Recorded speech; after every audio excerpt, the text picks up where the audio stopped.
Hey everyone, welcome back to the channel. Thanks for being here. Today we're talking about some NFL breaking news, a big story just before the NFL season starts. Micah Parsons has been traded to the Packers.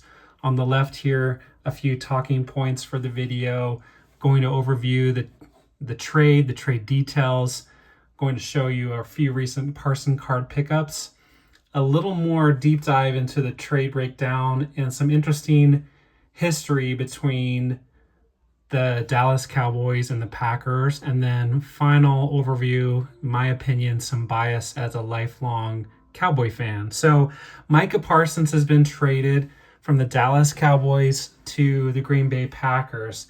He now becomes the highest paid non-quarterback in NFL history.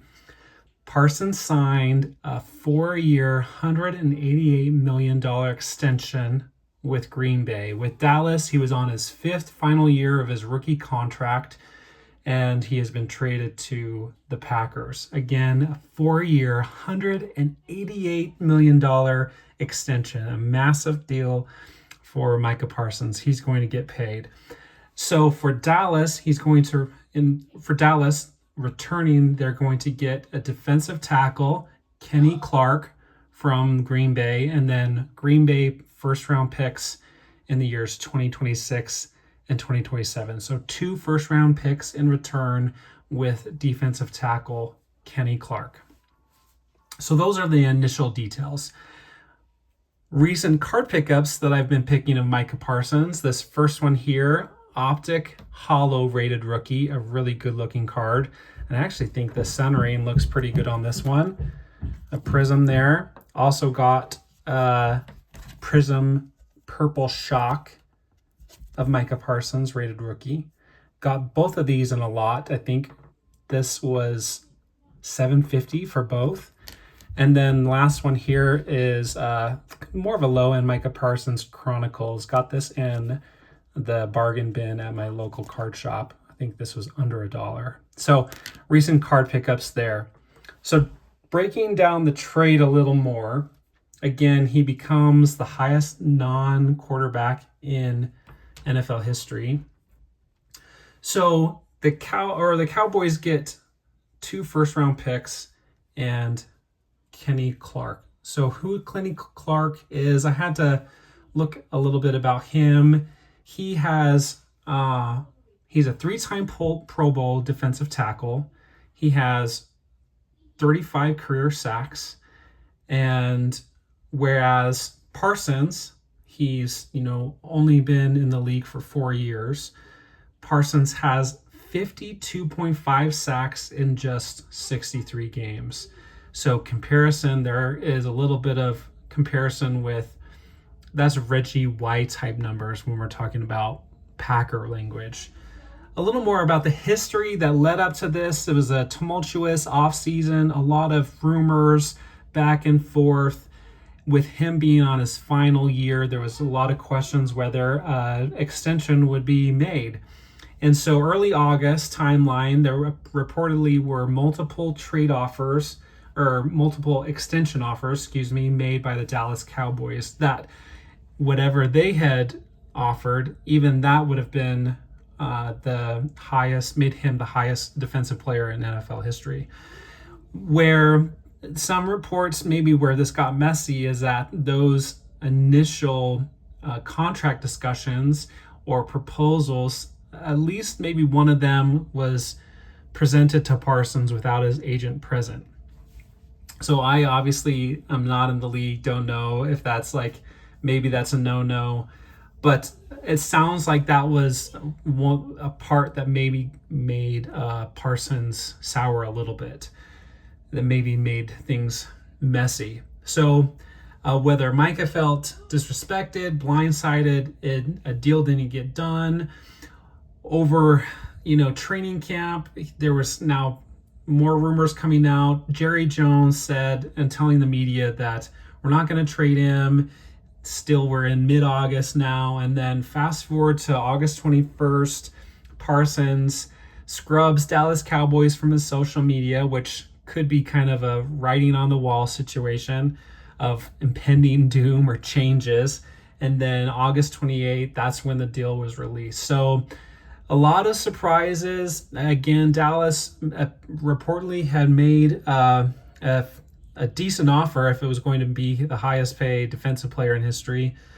But ultimately, he's been traded to the Packers. So I mentioned a little bit about Kenny Clark. I didn't know him, but it sounds like he's a really good player, also known for his durability. I don't think he's missed very many games.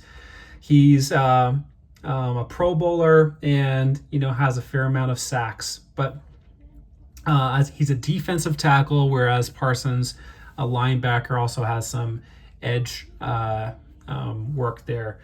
But Parsons is a superstar. He's had 4 straight seasons with double-digit sacks, and again, 52.5 career sacks in 63 games. That's just, almost averaging 1 a game, which is just absurd. It's a lot. He's a star. He's still in his prime, and Packers are getting a game changer. So taking a bigger lens at this history, so some other thoughts about the picks, where the Packers, with Love and how they've had some success, sounds like he's healthy.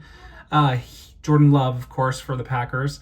It sounds like, if you're guessing where the Packers are going to end up, they're going to be a good team. So one thought is like those picks, although they're first round picks, those are not necessarily going to be high picks. It's a possibility that those could still be 20 and beyond in the first round. So really, what is that? If you're trying to get some value back, that those picks are not really going to be immense high value picks, with it being later in the first round. Another thing I thought I'd discuss, where Cowboys have been kind of, we've had the glory days back in the 90s, but since then it's been a drought and it's been a long spell. And a few times the Packers and the Cowboys have been against each other in the playoffs. So did a quick review, and it looks like they have played together 3 different times. In the first one in 2015, in the past 15 years, this was a big game. This is Romo. This is the Dez Bryant No Catch game, where initially it was ruled a catch. It was this amazing throw from Romo to Dez Bryant that got them on the 2 or 3 yard line or something. Initially, it was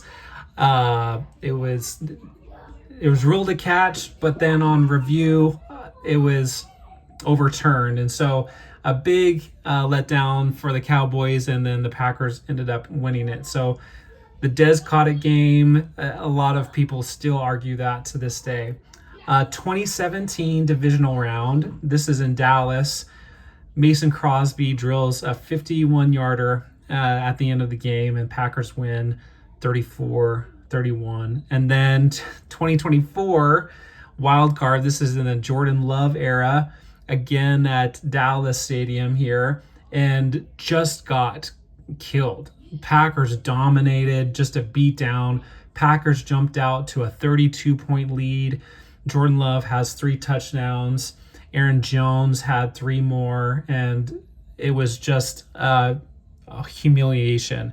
So this is 2024. So if you take that going forward to now 2025, you got totally beat down by the Packers in 2024, and your most impactful defensive player is now going to that team that eliminated you from the playoffs. So I think there's a few things to consider here. My final thoughts here with Micah Parsons going to the Packers is that I think they have the edge here. I'm trying to think of all the ways you could argue for the Cowboys. Certainly it's a ton of money, so that you can't pay all your cap space for one player. But the Packers, they get the most impactful player, and if you're thinking about the banking on the future draft picks, it's just unlikely to me that in those later rounds, 20 plus, where that pick is likely going to be, is that you're going to find a player like Micah Parsons. Like, you have 2 options, and that's probably just not going to happen. And you have a superstar, and now he's in his prime, and he's going to another NFC team. So again, you traded him to a team that has eliminated you from the playoffs 3 times in the past decade. So, and they now get a better player, a more impactful player. So I just think it's hard to make sense of it. It's hard to know why they didn't shop around more or try to get more. Hopefully this was the best deal that could be offered, but I think the Packers won here. They're going to be dangerous. They're getting a superstar. Micah Parsons is potentially going to be, very impactful. One thing I thought was ironic, viewpoint from Packer fans and their legendary history of quarterbacks. You had Brett Favre at age 27. They had Reggie White added to their team, and they won a Super Bowl. Aaron Rodgers at age 27, they had Charles Woodson added to the team, and then they won the Super Bowl. And now Jordan Love is at age 27, and now we're adding Micah Parsons. Could you see a crazy pattern? Would this be like the missing piece for the Packers to make their defense dominant and give them more of an edge in the playoffs? So who knows? A lot of speculation, but big news. Parsons going to the Packers, and all this stuff makes it exciting for the NFL, but maybe hard to be excited as a Cowboy fan to see him go. Thanks for watching. Stay tuned for more. Like and subscribe. I appreciate the support.